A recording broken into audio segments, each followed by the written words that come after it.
Hi hello welcome back to my YouTube channel. ഇന്നത്തെ എൻ്റെ video ഒരു കാർ കേക്കിൻ്റെ വീഡിയോ ആണ്. കാറിൻ്റെ ഷേപ്പിൽ നമുക്ക് കേക്ക് ഈസി ആയിട്ട് ചെയ്യാൻ പറ്റുന്ന കുറച്ച് ടിപ്സൊക്കെ ഉള്ളൊരു വീഡിയോ ആണ്. ഇത് 1 kg സ്റ്റാർട്ടിങ് 1 kg തൊട്ട് നമുക്ക് ചെയ്യാൻ പറ്റും ഈ കേക്ക്. ഹാഫ് kg കുറച്ച് ബുദ്ധിമുട്ടാണ് ചെയ്യാനായിട്ട്. 1 kg നമുക്ക് ചെയ്യാൻ പറ്റും. ഇത് 1.5 kg ചെയ്ത കേക്കാണ്. അവർക്ക് 1.5 kg കേക്ക് വേണം എന്ന് പറഞ്ഞിട്ട് അങ്ങനെ ചെയ്തതാണ്. അപ്പോൾ റെഡ് വെൽവെറ്റ് ആയിരുന്നു ചെയ്തിട്ടുണ്ടായിരുന്നത്. നന്നായിട്ട് ക്രം കോട്ട് ചെയ്ത് ഫ്രിഡ്ജിൽ നല്ലോണം സെറ്റാകാൻ വെച്ചതിന് ശേഷമാണ് ഇത് ചെയ്യുന്നത്. അപ്പോൾ ലെയേഴ്സ് ഒന്നും സെപ്പറേറ്റ് ആയി പോവാണ്ട് നല്ല സൂപ്പറായിട്ട് നമുക്ക് കട്ട് ചെയ്യാനൊക്കെ പറ്റും കുറച്ച് നേരം കേക്ക് സെറ്റ് ചെയ്യാൻ വേണ്ടി വെച്ച് കഴിഞ്ഞാൽ. അപ്പോൾ അങ്ങനെ ചെയ്തിട്ട് രണ്ട് സൈഡിൽ നിന്നും ഈക്വലായിട്ട് കട്ട് ചെയ്തിട്ട് ആ പീസ് ജസ്റ്റ് ആ കേക്കിൻ്റെ മേൽഭാഗത്തായിട്ട് വെച്ച് കൊടുക്കുന്നുണ്ട്. നടുക്ക് നല്ല ഗ്യാപ്പ് ഉണ്ട്. അത് നമുക്ക് ഈ കട്ട് ചെയ്ത് മാറ്റുന്ന കേക്ക് പീസ് എല്ലാം നടുക്ക് നമുക്ക് ഫില്ല് ചെയ്ത് വെക്കാൻ പറ്റും. അപ്പോൾ ഒരു പീസ് പോലും വേസ്റ്റ് പോവാണ്ട് നമുക്ക് ആ കേക്ക് കംപ്ലീറ്റ് ആയിട്ട് അതിനകത്ത് വെച്ച് ഫില്ല് ചെയ്ത് കസ്റ്റമറിന് കൊടുക്കാൻ പറ്റും. സ്ക്വയർ കേക്കിലും ചിലവർ ചെയ്യണവരുണ്ട്. പക്ഷേ സ്ക്വയർ കേക്കിൽ എനിക്ക് കുറച്ച് കേക്കൊക്കെ വേസ്റ്റ് ആവുന്ന പോലെ ഫീൽ ചെയ്തിട്ടുണ്ട്. ഞാനപ്പോൾ റൗണ്ടിൽ തന്നെയാണ് ചെയ്തെടുക്കണത്. ആ ഫ്രണ്ടിൽ നിന്നൊക്കെ കട്ട് ചെയ്ത പീസെല്ലാം ഞാൻ സെൻറ്ററിലേക്ക് വെച്ച് കൊടുത്ത് അതൊന്ന് ഷേപ്പ് ചെയ്ത് എല്ലാം നല്ലോണം ഫില്ല് ചെയ്ത് വെക്കാനുണ്ട്. അപ്പോൾ ഒറ്റ പീസ് പോലും വേസ്റ്റ് വരാത്ത രീതിയിൽ എല്ലാം കംപ്ലീറ്റ് അതിനകത്തേക്ക് പോണ രീതിയിൽ നന്നായിട്ട് നമുക്ക് ഈ കേക്ക് ചെയ്യാൻ പറ്റും. അപ്പോൾ സൈഡെല്ലാം ഞാനൊന്ന് ശരിയാക്കി സൈഡിൽ നിന്ന് കുറച്ചൊന്ന് കട്ട് ചെയ്ത് മാറ്റി ആ പീസ് ടോപ്പ് പോർഷനിലേക്ക് ഒന്ന് വെച്ച് കൊടുക്കണം. അപ്പോൾ കുറച്ചും കൂടി കേക്കിൻ്റെ ടോപ്പ് പോർഷൻ കുറച്ച് ഹൈറ്റ് ഫീൽ ചെയ്യും.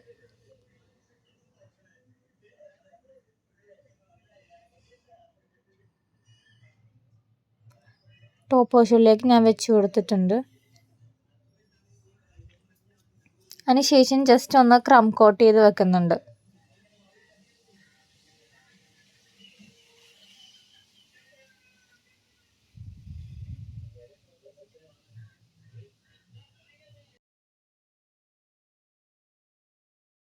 ക്രം കോട്ട് ചെയ്യുമ്പോൾ കുറച്ച് ക്രീം മാത്രം എടുത്തിട്ട് ചെയ്താൽ മതി.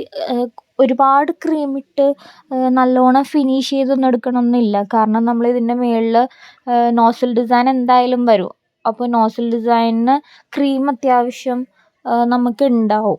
നോർമലി ഒരു കേക്കിന് വേണ്ട ക്രീം നമുക്ക് നോസിൽ ഡിസൈൻ ചെയ്യുമ്പോഴത്തേനും ഉണ്ട്. അതിൻ്റെ കൂടെ ഇതിലും ഒരുപാട് ക്രീം ആഡ് ചെയ്ത് കഴിഞ്ഞാൽ കേക്കിന് ഫുള്ള് ക്രീമായി പോകും. അപ്പോൾ ജസ്റ്റ് ഒരു തിൻ ലെയറിൽ ക്രീം കൊടുത്തതിന് ശേഷം നന്നായിട്ട് കവർ ചെയ്ത് ഫ്രിഡ്ജിലൊന്ന് സെറ്റാകാൻ വെച്ചതിന് ശേഷം ബാക്കി നോസിൽ ഡിസൈനൊക്കെ ചെയ്യാം. ഞാനപ്പോൾ ഒരു സ്ക്വയർ ബേസിലേക്ക് കേക്ക് ഷിഫ്റ്റ് ചെയ്യാനുണ്ട്. ഇനി ജസ്റ്റ് നോസിൽ ഡിസൈൻ മാത്രമേ ഉള്ളൂല്ലോ. അപ്പോൾ ഞാൻ ജസ്റ്റ് ഷിഫ്റ്റ് ചെയ്തതിന് ശേഷം നല്ലോണം ക്ലീൻ ചെയ്ത് ഇതാക്കിയിട്ട് ഞാൻ ഫ്രിഡ്ജിൽ സെറ്റാകാൻ വേണ്ടി വെച്ചിട്ടുണ്ട്.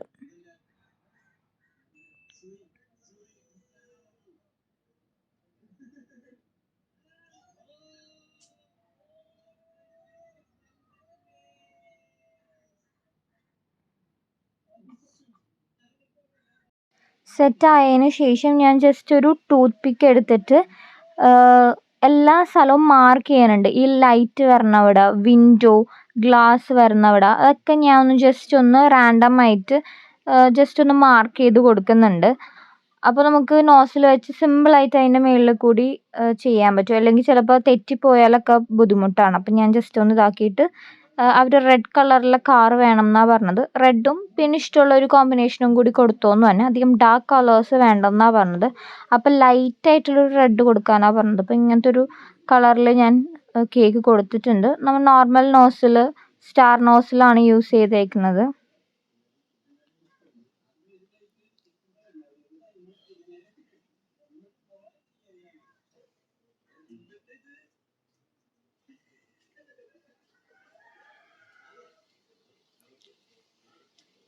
വിൻഡോൻ്റെ അവിടെയും ലൈറ്റിൻ്റെ അവിടെയൊക്കെ ഞാൻ സ്പേസ് വിട്ടതിന് ശേഷമാണ് ബാക്കി കംപ്ലീറ്റ് ആയിട്ട് ഫില്ല് ചെയ്ത് കൊടുക്കുന്നത്. ബാക്കിലും ജസ്റ്റ് ഒരു നമ്മുടെ നമ്പർ പ്ലേറ്റ് പോലെ ചെയ്തിട്ടുണ്ട്. അവിടെ വന്നിട്ട് 2 എന്നാണ്. ഇത് സെക്കൻഡ് ബർത്ത്ഡേ ആയിരുന്നു. അപ്പം നമ്പർ 2 എന്നാണ് ഞാൻ ബാക്കിൽ എഴുതിയിട്ടുണ്ടായിരുന്നത്.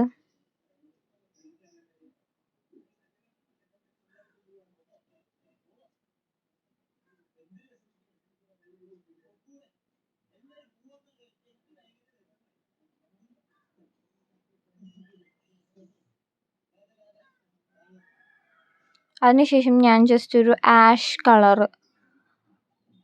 കളർ വെച്ചിട്ട് വിൻഡോയും ഫ്രണ്ട് ഗ്ലാസും ബാക്ക് ഗ്ലാസും എല്ലാം ഞാൻ അത് വെച്ചിട്ടാണ് ഫിൽ ചെയ്യുക. ലൈറ്റ്, നമ്പർ പ്ലേറ്റ് എല്ലാം ഞാൻ ഈ ഒരു ഷെയ്ഡാണ് കൊടുത്തിട്ടുണ്ടായിരുന്നത്.